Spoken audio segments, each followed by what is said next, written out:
Pengorbananmu bagiku terlalu dalam untuk dimengerti. Sungguh besar,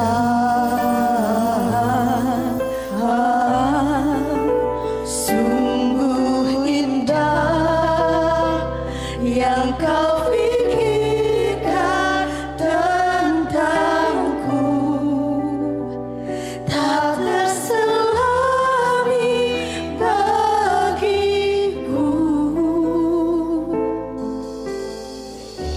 Sungguh indah.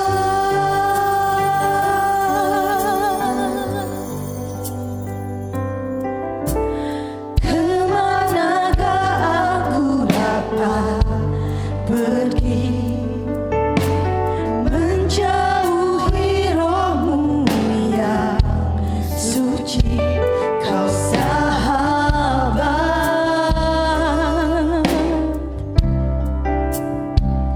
dan kau dekat.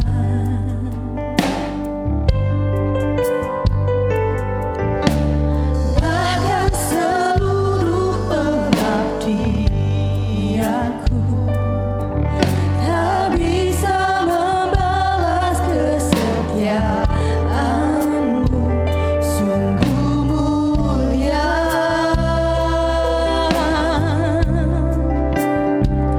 dan berharga. Sungguh besar pengorbananmu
pujian kami Bapa. Kami bawa dari hati kami Tuhan, sebagai ucapan syukur kami Tuhan. Sungguh kami kagum akan kebesaran-Mu. Sungguh kami kagum akan keindahan yang Kau ciptakan bagi kami. Entah apa yang Tuhan pikirkan saat membuat kami. Ini sungguh indah Tuhan, sungguh indah Tuhan.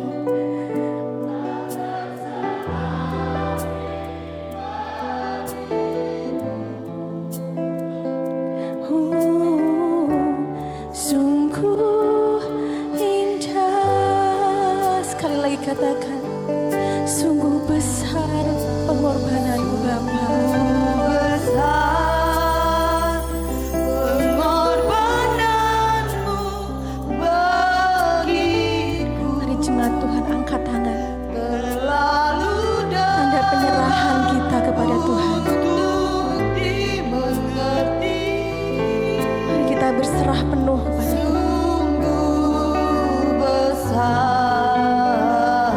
Ucapan syukur kami ya Bapa. Ucapan syukur kami.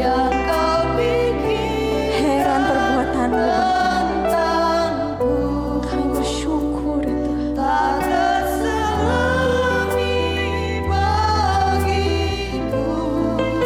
Oh, sungguh indah.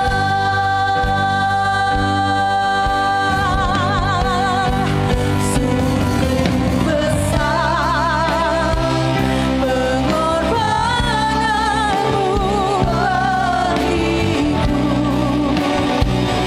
Terlalu dalam untuk dimengerti.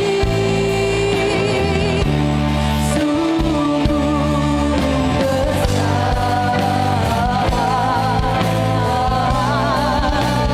sungguh indah yang Kau pikirkan tentangku. Tak terselami bagiku. Sungguh indah, sungguh besar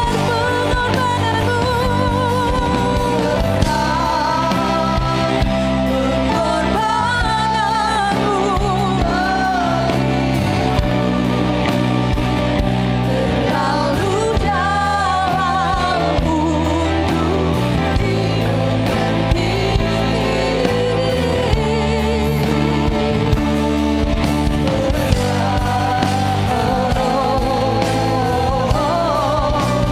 Sungguh indah yang Kau pikirkan. Tak terselami bagiku. Sungguh indah.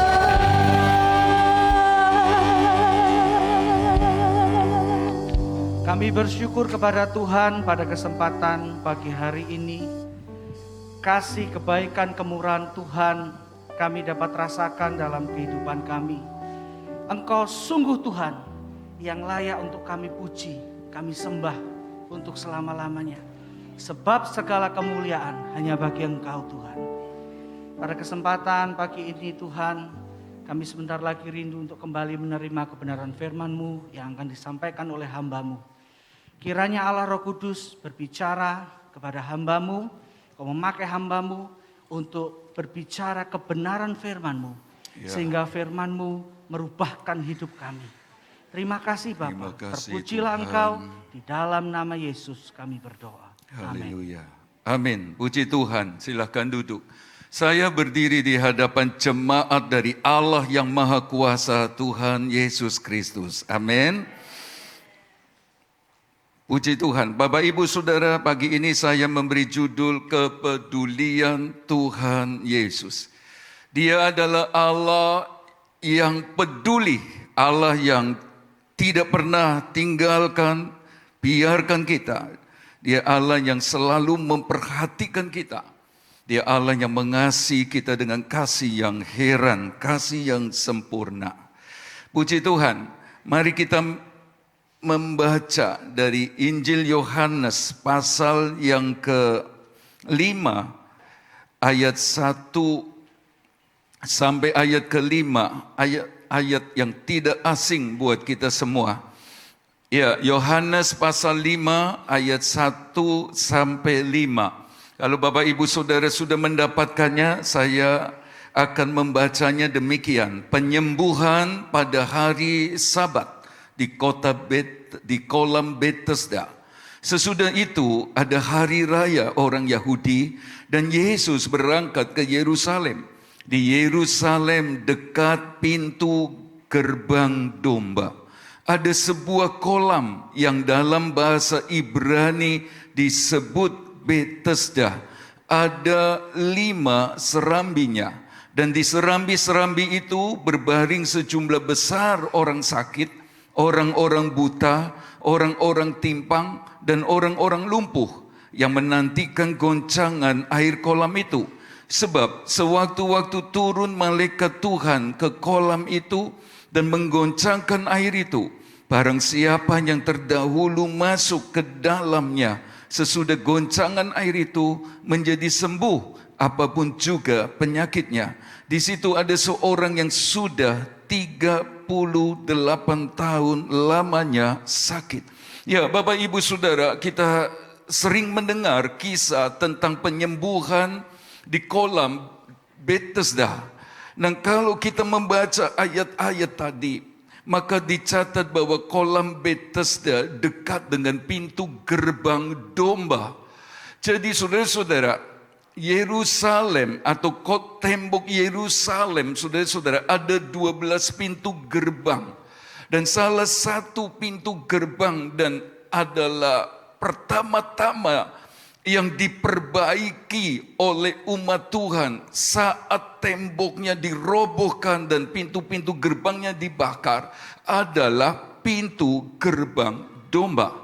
Nah, saudara-saudara, mengapa disebut pintu gerbang domba? Sebab domba-domba akan melewati pintu gerbang ini untuk dijadikan korban penebusan.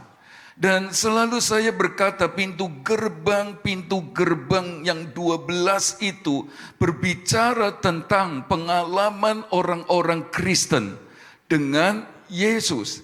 Jadi kalau pintu gerbang domba, maka itu bicara tentang pengalaman anak-anak Tuhan yang sudah diselamatkan oleh korban Yesus di kayu salib.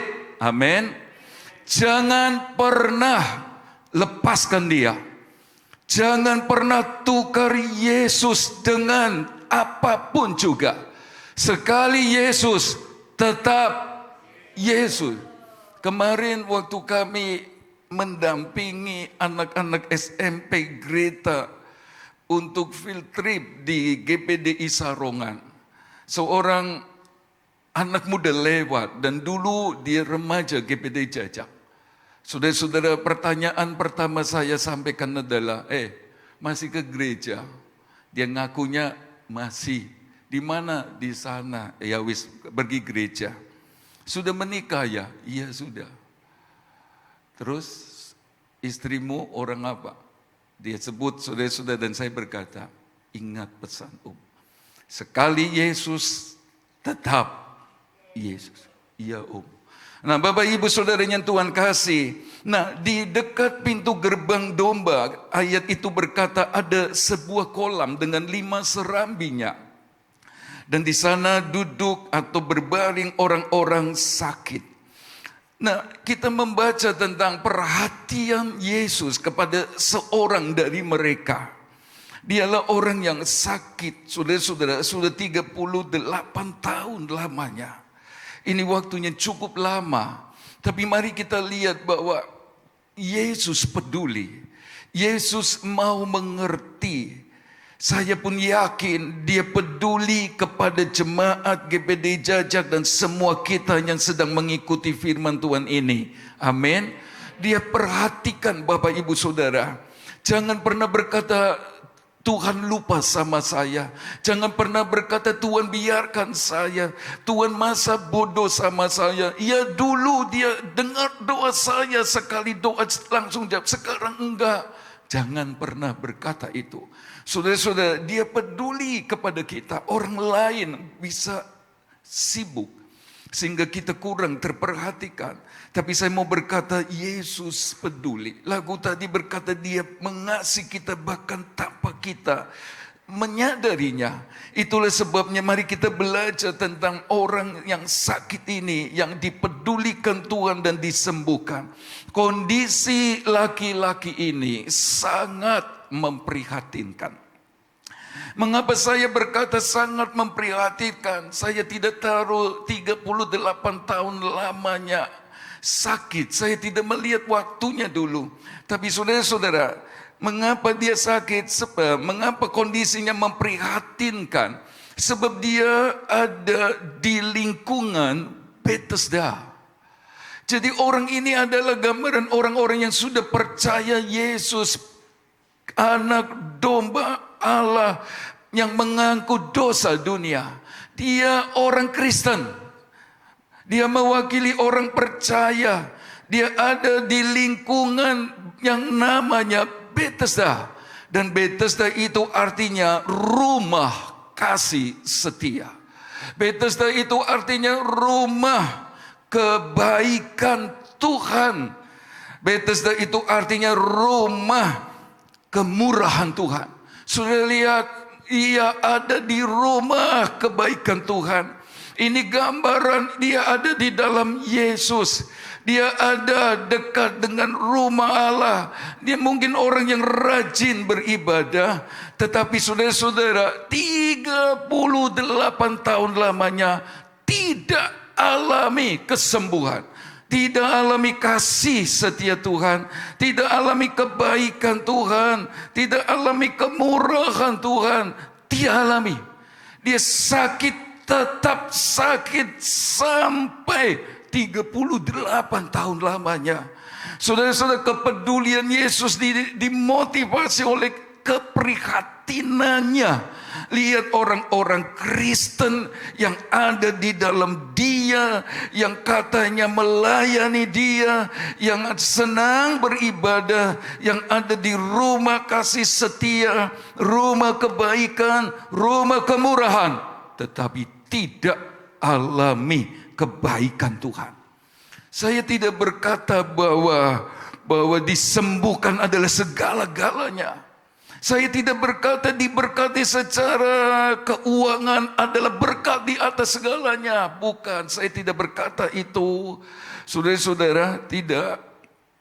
Sebab apa artinya kita memperoleh seluruh dunia, bahkan apa artinya kita disembuhkan seperti Malkus yang disembuhkan oleh Yesus karena telinganya putus, tapi dia kehilangan nyawanya. Tapi saudara-saudara, paling tidak ada di rumah kemurahan Tuhan, mestinya alami kebaikan Tuhan, alami kasih setia Tuhan. Tetapi sebaliknya, arti Bethesda ini yang dua ini sangat mengagetkan saya. Sebab artinya adalah rumah celaan, rumah cercaan, rumah yang bikin malu. Saudara-saudara, katanya ada di rumah yang namanya Yesus, yang berkata, mari datang kepadaku, aku beri kelegaan. Dia seperti rumah yang ada semuanya, bahkan kebaikan. Tapi kenapa di rumah kemurahan Tuhan, saudara-saudara, tidak alami kebaikan? Selanjutnya di slide berikutnya tertulis rumah celaan, rumah yang memalukan. Orang berkata, katanya ikut Yesus ada pertolongan, katanya ikut Yesus alami keajaiban. Saudara-saudara, jadi sasaran suitan, jadi bahan olokan, bahan tertawaan, saudara-saudara. Dan seperti pemazmur berkata, mereka, mana Allahmu? Saudara-saudara, siapa yang salah ya? Tapi mari kita lihat dulu. Saya pastikan laki-laki ini tidak alami kesukaan Tuhan. Tidak ada kegirangan.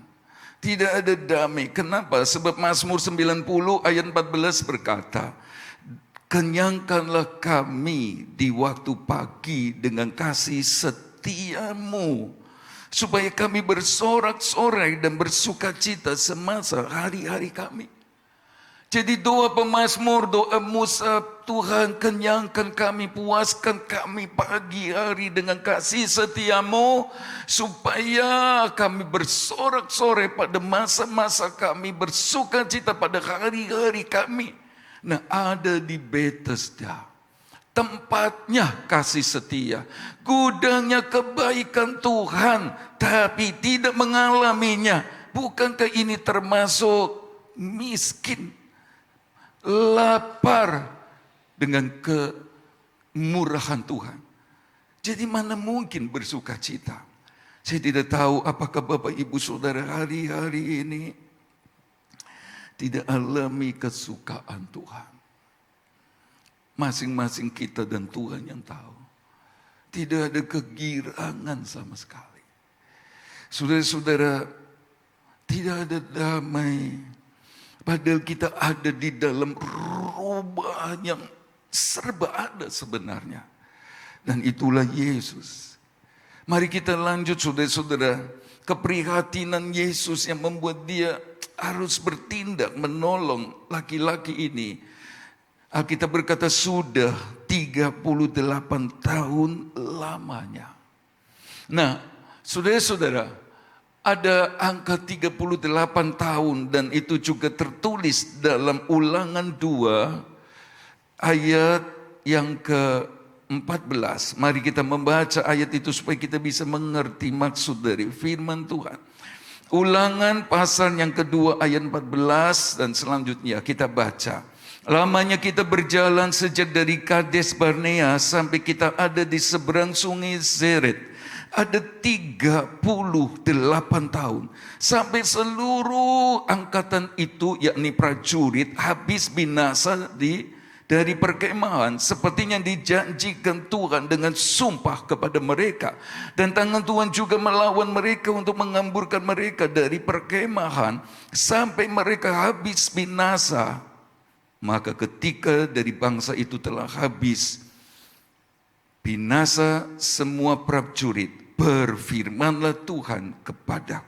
Saudara-saudara, angka 38 tahun bicara tentang angka di mana umat Tuhan tidak pernah mengalami janji Tuhan. Ada di Bethesda, ada di rumah kebaikan Tuhan, tapi gak pernah mengalami janji Tuhan. Tuhan janji seperti kepada bangsa Israel akan masuk di tanah Kanaan yang limpah susu dan madunya. Tapi mereka dibuat putar 38 tahun. Ya untung ada Yosua dan ada Kaleb dan generasi muda yang bisa masuk ke sana setelah 2 tahun kemudian. Tapi sudah lihat generasi tua ini saudara-saudara tidak pernah mengalami janji Tuhan. Dan beberapa orang saudara-saudara, bahkan orang-orang percaya yang katanya ada di dalam Yesus, katanya tinggal di rumah kebaikan Tuhan, bahkan sampai matinya tidak mengalami janji Tuhan. Apakah ini sesuatu yang tidak memprihatinkan? Tapi saya bersyukur berdiri di hadapan jemaat yang mengalami janji Tuhan. Amin. Saudara-saudara, bukan hanya itu. Mereka enggak pernah mengalami janji Tuhan yang positif. Justru janji Tuhan yang negatif. Seperti yang telah aku janjikan dengan sumpah. Saudara-saudara, lihatlah. Ada di Bethesda. Tapi terus tinggal dalam keadaan yang memprihatinkan. Gak pernah mengalami janji Tuhan. Sampai orang-orang Israel khususnya generasi tua itu habis gak pernah masuk ke Kanaan yang dijanjikan Tuhan. Saudara-saudara, kita tidak mau mengalami seperti bangsa Israel, generasi tua. Kita juga tidak mau mengalami, saudara-saudara, keadaan yang begitu lama tidak mengalami janji Tuhan seperti laki-laki di kolam Bethesda. Kita mau hidup dalam kebaikan dan kemurahan Tuhan. Amin. Mari kita melihat keprihatinan Tuhan Yesus yang ketiga. Rohani mereka berputar-putar di tempat. Saudara-saudara, ini lebih menyedihkan sekali.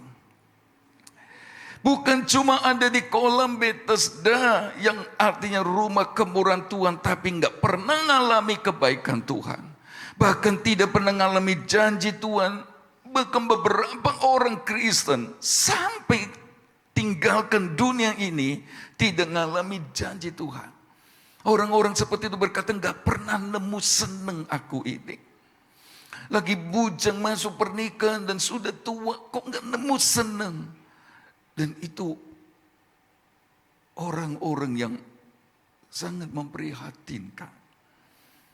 Nah sekarang yang lebih parah lagi, rohani mereka berputar-putar di tempat. Kenapa saya berkata rohani mereka berputar-putar di tempat? Saudara-saudara, ayat itu berkata dia ada dekat pintu gerbang domba. Jadi orang ini percaya Yesus tapi diam di sana. Terus di pintu gerbang domba. Saudara-saudara, ada yang lain sampai punya anak, dia mau kunjungi saudara-saudaranya yang juga di antara orang-orang yang sedang tunggu goncangan air kolam Bethesda. Dia bilang sama anak, bahkan sama cucu, bisa sama cicit, lihat satu itu. Lihat bapak yang satu itu. Dulu papa juga pernah sakit, kira-kira 20 tahun lalu. Tapi sampai sekarang masih ada.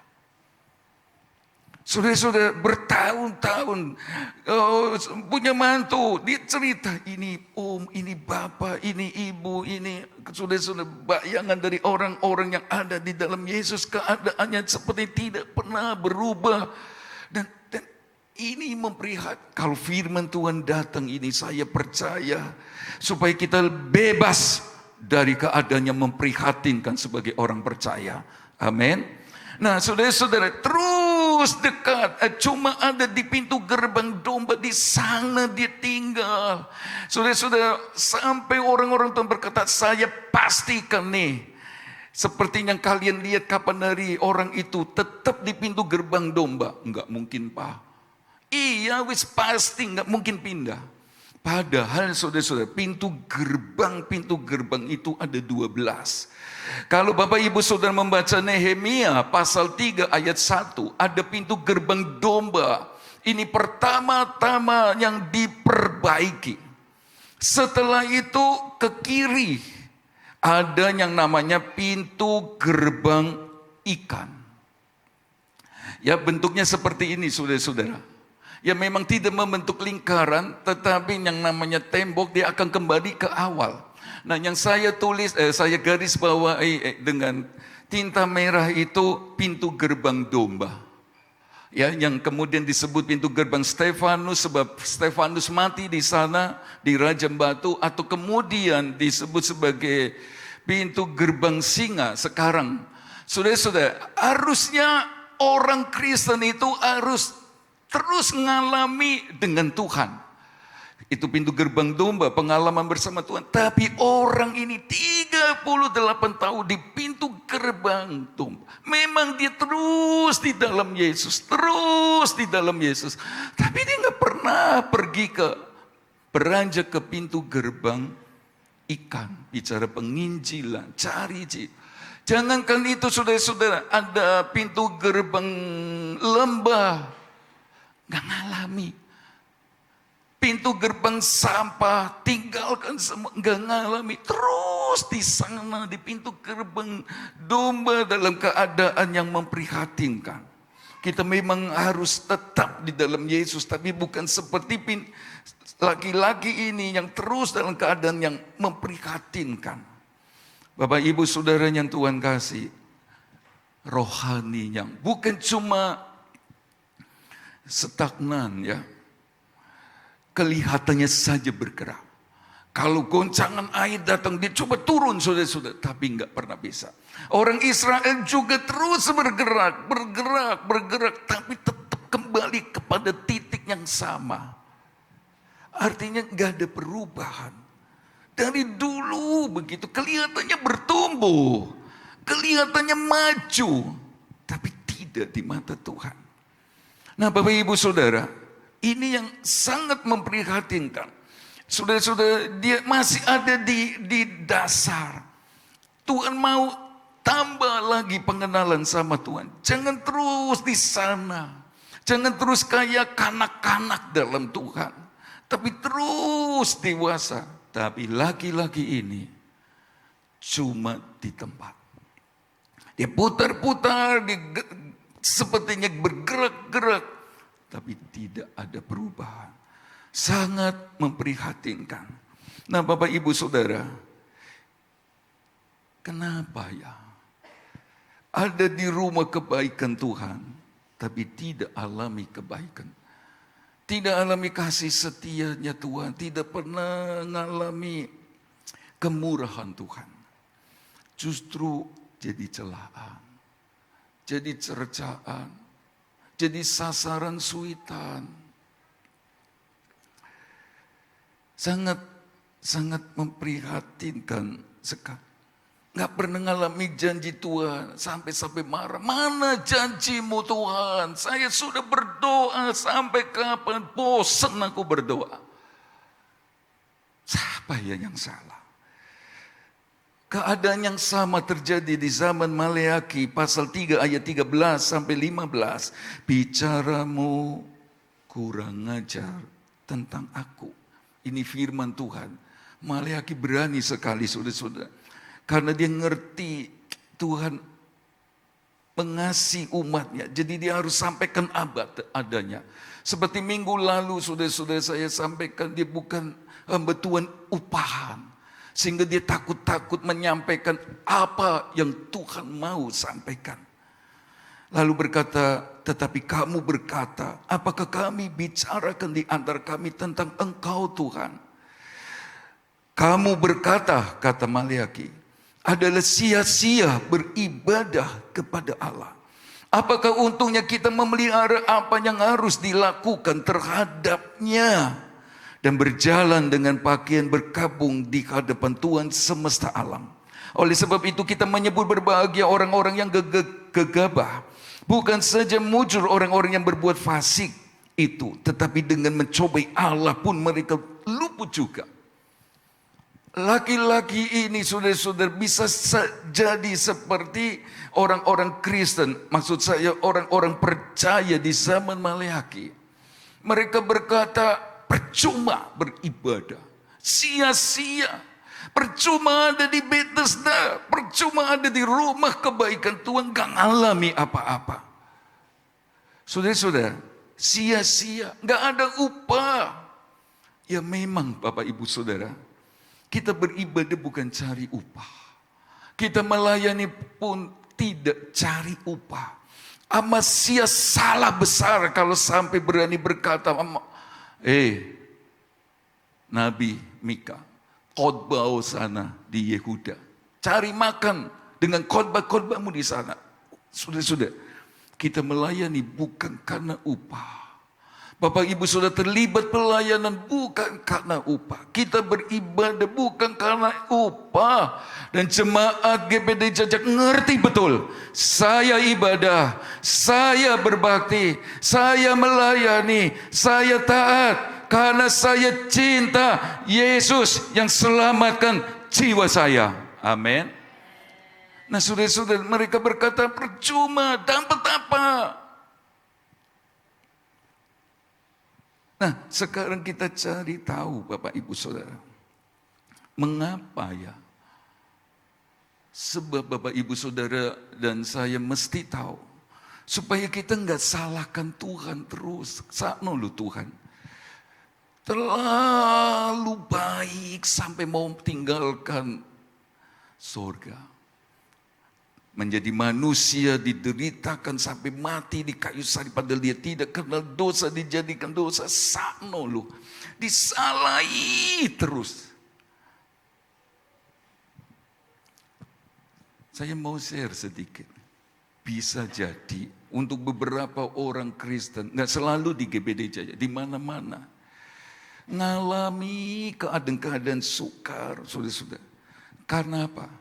Karena Amsal 17 ayat 13 berkata, kalau kita membalas kebaikan dengan kejahatan, maka malapetaka tidak menjauh dari kita.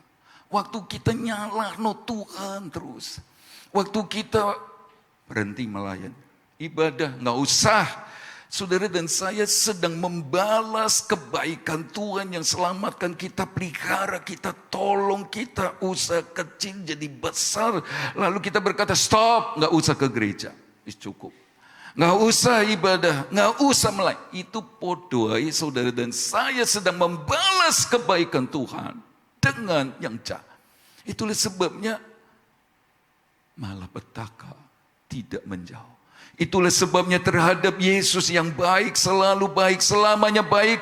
Mari jemaat semua kita berbuat baik sama Tuhan. Bisa berkata amin? Iya, benar.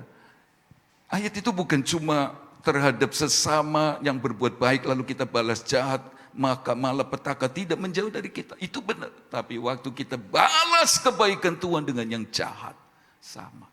Kita pun alami yang tidak baik.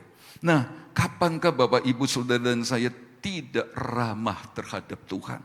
Sehingga ada di Bethesda, ada di dalam Yesus, ada di dalam rumah Tuhan, rumah kebaikan Tuhan. Tapi tidak mengalaminya. Saya mengajak kita membaca Ayub 22 ayat 21. Berlakulah ramah terhadap dia, supaya engkau tentram, supaya engkau damai, supaya engkau sukacita. Nggak seperti laki-laki itu, nggak alami kasih setia Tuhan, nggak bisa bersorak-sorai, nggak bisa bersukacita. Nah, supaya kamu tentram, supaya kalian bersukacita, supaya kalian damai. Dengan demikian engkau memperoleh keuntungan. Kata keuntungan, top itu artinya saudara-saudara kemurahan. Supaya kalian dapat kemurahan Tuhan, supaya kita dapat kebaikan Tuhan, supaya kita dapat kasih setia Tuhan, supaya kita bersukacita. Apa yang harus Bapak Ibu Saudara dan saya lakukan?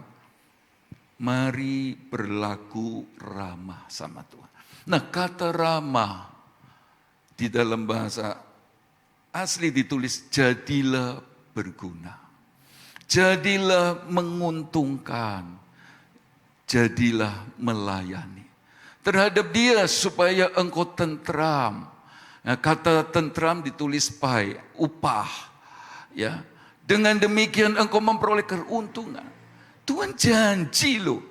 Jadi orang-orang di zaman Maleaki salah, bukan Tuhan yang salah. Mereka berkata sia-sia, seolah-olah berkata gak ada upah. Dalam tanda petik tentu. Ternyata ada upah. Ada sukacita, ada berkat-berkat lain. Dengan demikian engkau memperoleh keuntungan. Jadi sekarang cari tahu. Apakah saya sudah berguna untuk Tuhan? Apakah saya menguntungkan Injil? Menguntungkan kerajaannya? Apakah hidup saya ini berarti bagi sesama, terlebih bagi kerajaan Allah, bagi Tuhan? Saya ajak kita untuk merenungkan ini. Apakah kita ini jadi Kristen berguna atau tidak? Ayat ini mengajarkan supaya jangan seorang pun tanpa melihat berapa umur Bapak Ibu Saudara jadi Kristen penonton. Jadilah berguna. Jadilah menguntungkan bagi Injil, bagi keselamatan jiwa, bagi kerajaan. Itulah sebabnya Bapak Ibu Saudara dan saya hidup, masih hidup, dipertahankan, tetap hidup. Ya.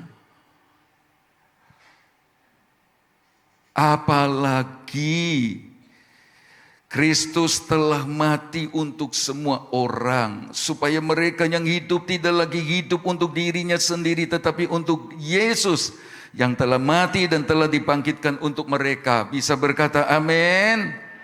Kalau amin, mari baca ayat ini bersama-sama. 1, 2, 3. Dan Kristus telah mati untuk semua orang, supaya mereka yang hidup tidak lagi hidup untuk dirinya sendiri, tetapi untuk Dia yang telah mati dan telah dibangkitkan untuk mereka. Jadi jangan hidup bagi diri sendiri. Biarlah Bapak Ibu Saudara hidup dan saya berguna bagi Tuhan, bagi kerajaan-Nya. Saya tidak langsung berkecimpung di sarana penginjilan TK, SD, dan SMP Greta Jaya. Tapi saya mau mendukung. Dan saya mau tolong istri saya dan anak-anak yang mau hidup sudah berguna. Saya tidak tahu berapa banyak firman Tuhan yang sudah ditaburkan oleh istri saya dalam hal ini. Sudah Tuhan beri kepercayaan dan karena kemurahannya melayani anak-anak. Dan banyak di antara mereka sampai hari ini masih tetap di dalam Yesus. Saya tidak tahu ada berapa ratus orang, ada berapa ribu orang, bahkan di sekolah minggu dan semua. Kami mau berguna. Kami mau ramah sama Tuhan. Filipi 1 ayat 21 sampai 22 berkata, karena bagiku hidup adalah Kristus dan mati adalah keuntungan. Tetapi jika aku harus hidup di dunia ini, sama-sama kita berkata, itu berarti bagiku bekerja memberi buah. Jadi mana yang harus kupilih? Aku tidak tahu. Pilih mati sekarang. Itu lebih baik, kata Paulus, bersama Yesus. Tapi kalau masih hidup, ayat itu jelas berkata, supaya aku bekerja, supaya aku berguna, memberi buah. Jangan ada di antara kita hidup tanpa berguna. Saya percaya Bapak Ibu Saudara sudah beli pohon durian mahal sekali. Jenisnya luar biasa, buahnya lebat. Seperti dicontohkan di kebun di mana Bapak Ibu Saudara membelinya. Karena berharap nanti, mau 15 juta kah dibayar? Saya akan tunggu buah yang manis seperti yang pernah saya lihat. Tapi ternyata sudah tumbuh lebat daunnya. Sampai-sampai digeser itu ruangan-ruangan karena berharap ini hasilkan buah. Sudah tunggu-tunggu hasilkan buah. Sudah berharap, yakin ada buah. Tapi ternyata tidak berguna. Saya percaya walaupun mahal waktu beli, tebang. Iya kan? Sama. Kenapa tidak mengalami kebaikan Tuhan di rumah kebaikan Tuhan? Sebab tidak ramah, tidak berguna. Itulah sebabnya saudara, teruslah berguna. Teruslah menguntungkan Injil. Waktu Bapak Ibu Saudara sekalipun tidak nampak di pelayanan mimbar ini, saya ngerti betul dan berterima kasih. Bapak Ibu Saudara berdoa untuk pekerjaan Tuhan. Berdoa untuk Ibu Gembala. Berdoa untuk kami keluarga. Berdoa untuk pelayanan di GPD Jajak. Berdoa untuk sarana penginjilan PAUD Samata, SD Greta dan lain sebagainya. Saya ngerti Bapak Ibu Saudara adalah orang-orang yang ramah terhadap Tuhan. Amin. Dalam Ayub 36 ayat 11 berkata, jikalau mereka mendengar dan melayani, terjemahan lain berkata, berguna. Rupanya pelayanan tidak bisa dilepaskan dengan ketundukan dan mendengar. Saya berharap anak-anak yang terlibat dari pelayanan, pastikan kalian adalah anak-anak yang dengar-dengaran, yang menurut. Dan siapapun yang Bapak Ibu Saudara terlibat pelayanan tidak bisa dilepaskan dengan ketundukan kepada otoritas di atasnya. Dan ayat itu berkata, maka mereka hidup mujur sampai akhir hari-hari mereka. Dan sampai akhir-akhir tahun mereka. Yang percaya katakan amin. Ada yang mau sial terus sampai disebut sialan. Pendeta, aja pendeta. Saudara-saudara, bapak sialan. Sebab selalu sial. Kerja ini sial, kerja itu sial. Punya rencana ini sial. Malah ada? Gak ada. Itulah sebabnya mari jadi berguna. Tuhan itu adalah Tuhan yang gak pernah berhutang. Bisa berkata amin? Coba lihat Yeskiel 29 ayat 20. Ayat 18 dulu. Hei anak manusia, Nebukadnezar Raja Babel menyuruh tentaranya bekerja keras melawan Tirus. Ini Tuhan yang mau, yang suruh Nebukadnezar. Semua kepala sudah gundul dan semua bau sudah lecet. Kok bisa? Tetapi baik ia maupun tentaranya tidak mendapat untung dari Tirus atas usaha yang dilakukannya melawan dia. Kalau sampai orang bekerja melayani Tuhan, sekalipun bukan karena upah, bukan karena pemberian, bukan karena penghargaan kita kerja. Tuhan loh yang punya kerjaan, gak mau kita rugi. Bisa berkata amin? Sudah jelas lihat, tidak mendapat untung. Oleh sebab itu beginilah firman Tuhan Allah. Aku memberikan tanah Mesir kepada Nebukadnezar Raja Babel dan ia akan mengangkut kekayaannya. Ia akan melakukan perampasan dan penjaraan dan itulah upah bagi tentaranya. Maleaki, anak-anak Tuhan di zaman Maleaki salah besar. Sia-sia, apa nih? Tuhan gak mau utang, dia mau beri upah. Walaupun kita cukup sebenarnya, sudah diselamatkan. Saya hidup untuk Yesus yang mati dan bangkit bagi saya. Sudah cukup. Tapi Tuhan lu masih janji mau kasih upah. Aku akan memberikan kepadanya tanah Mesir sebagai pahala atas pekerjaan dilakukannya. Sebab mereka sudah bekerja bagiku. Demikianlah firman Tuhan yang gak pernah bohong, yang gak pernah dusta, yang gak pernah bujuk. Sekurang apa ya saudara-saudara? Jadi kalau sampai kita seperti laki-laki di kolam Bethesda, sama sekali bukan salah Tuhan. Dijanji dengan firman-Nya, dihormati perkataannya sendiri. Seperti banyak di antara Bapak Ibu sudah jaga janji, jaga perkataan. Apalagi Tuhan. Jadi mari kita mau bersikap ramah sama Tuhan. Saya mengakhiri dengan poin kedua. Kenapa ada di rumah kebaikan Tuhan? Itu gambarnya apa sih backgroundnya? Gambar apa? Kelihatan jelas enggak dari belakang? Gambar apa? Sepatu. Pegang tali kasutnya pun. Pegang tali kasut dari Yesus. Merasa enggak lah. Tidak ada pelayanan yang enggak penting loh Bapak Ibu Saudara. Jangan berkata dia WL, dia singur, dia kelihatan. Aku apa? Cuma doa. Pantesan pendeta kurang menghargai saya. Enggak, sungguhan saya menghargai. Kami menghargai. Pegang tali kasut bagian paling bawah termulia. Enggak ada pelayanan yang lebih satu dengan yang lain. Semua sama. Berapa upahnya? 1 dinar. Berikutnya Bapak Ibu Saudara, apa yang tidak ngalami Tuhan dan seolah-olah sia-sia. Jangan cepat-cepat pergi tinggalkan gereja, lalu berkata percuma ibadah, percuma melayani, mandek. Pindah. Tunggu dulu. Koreksi diri, siapa yang salah? Yang kedua adalah, kalau baca Yohanes 5 ayat 14, karena D-O-S-A. Coba lihat ayatnya. Kemudian Yesus bertemu dengan laki-laki itu dalam bait Allah. Lalu berkata kepadanya, engkau telah sembuh. Jangan berbuat dosa lagi. Supaya padamu jangan terjadi yang lebih buruk. Yesus lihat, prihatin. Kasihan, rupanya nggak ada sing tolong. Rupanya dirinya sendiri nggak bisa tolong. Orang lain keluarganya juga sudah capek, ditinggal dewean. Yesus tergerak oleh belas kasihan. Dia peduli. Seperti ngerti ini kasus ini karena dosa.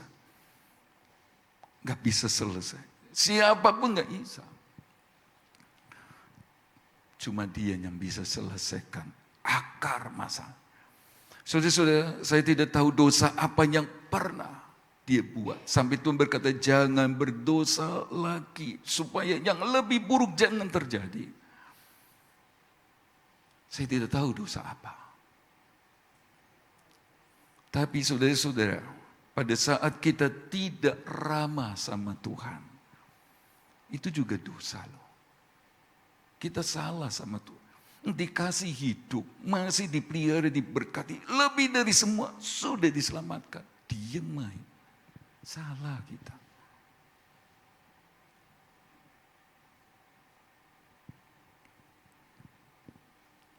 Sudah ditolong, diberkati. Kristen. Di situ bertahun. Gak pernah mau bertumbuh. Adalah perintah Tuhan bertumbuh di dalam kasih karunia. Waktu kita nggak bertumbuh seperti firman Tuhan mau, berarti kan kita melanggar firman. 1 Yohanes 3 ayat 4 berkata, pelanggaran terhadap firman, dosa. Tapi lagi-lagi saya berkata, Yesus peduli. Dia mau tolong. Dia mau tolong. Dan kalau Tuhan mau tolong, berarti Tuhan mau menyelesaikan. Sehingga besok, kita berkata, aku ada di dalam rumah kebaikan Tuhan. Aku puas di dalamnya. Bisa berkata amin. Yang melayani Tuhan, saya percaya selama kita melayani dengan seperti yang Tuhan maulah, kita akan alami kebaikan, kemurahan Tuhan yang tidak pernah. Jadilah berguna jemaat GPD Jajak bagi Tuhan penebus kita. Jadilah berguna untuk Injil, supaya banyak orang diselamatkan. Dan saya berdiri di depan jemaatnya mengasihi Tuhan dan diberkati Tuhan. Amin. Banyak yang kau perbuat di dalam hidupku. Rancangan indahmu terjadi di hidupku. Saya jemput semua kita berdiri. Dia mau peduli sama kita. Jangan lama-lama terus ada di kolam Bethesda seperti laki-laki ini. Sebab seharusnya kita mengalami kebaikan Tuhan di rumahnya. Di dalam Yesus. Jadilah ramah sama Tuhan.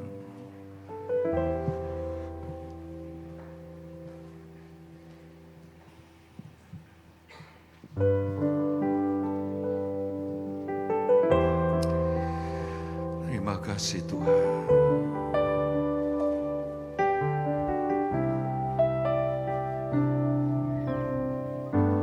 Banyak yang kau perbuat di dalam hidupku.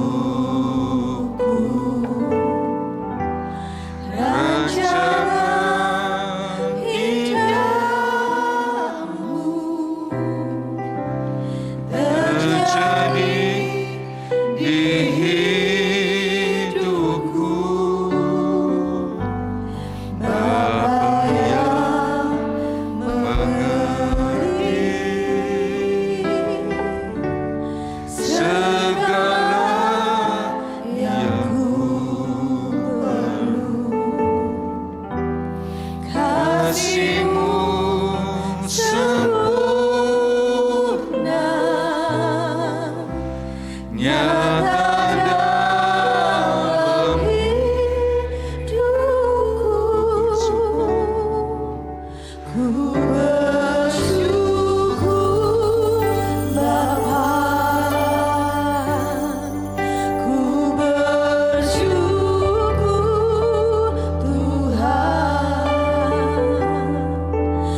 Terlalu banyak yang Tuhan telah beri. Katakan sama Tuhan, Tuhan, aku mau berguna Tuhan. Aku mau jadi orang yang menguntungkan kerajaan-Mu.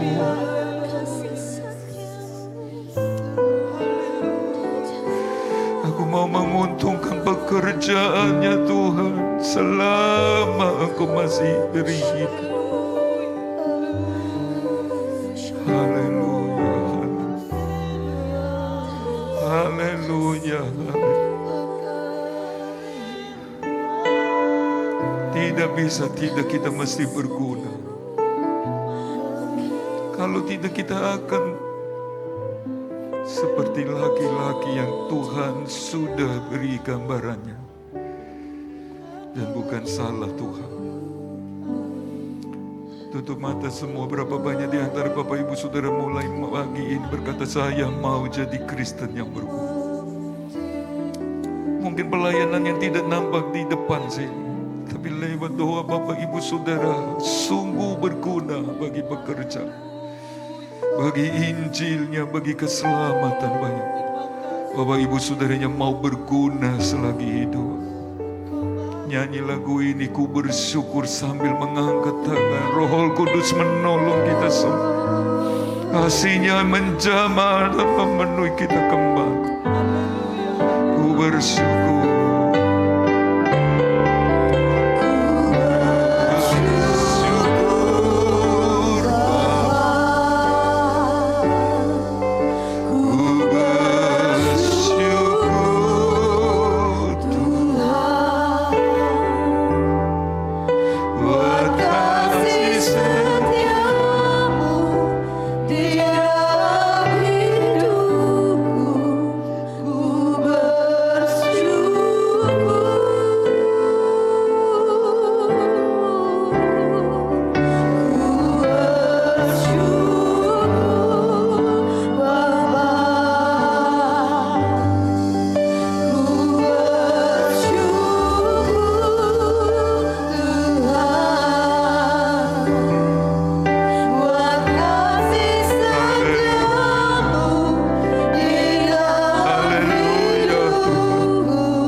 Haleluya. Haleluya.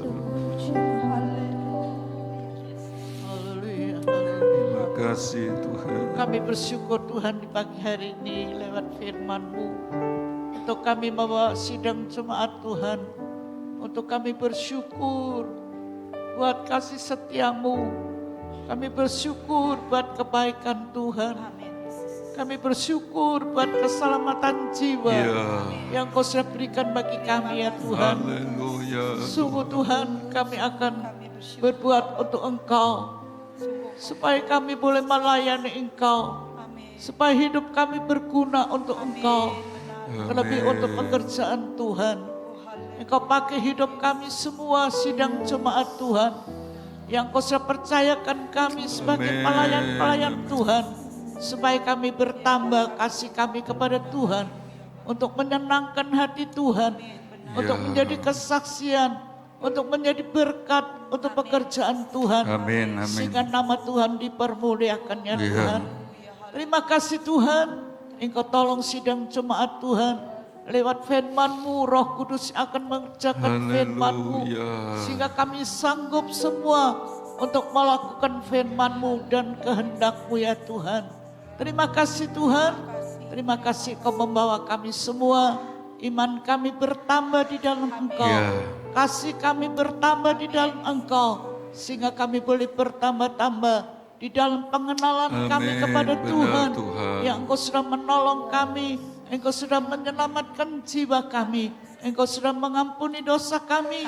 Ya. Sehingga kami bertambah di dalam kami Terima mengasihi kasih, Engkau. Tuhan. Terima kasih Tuhan.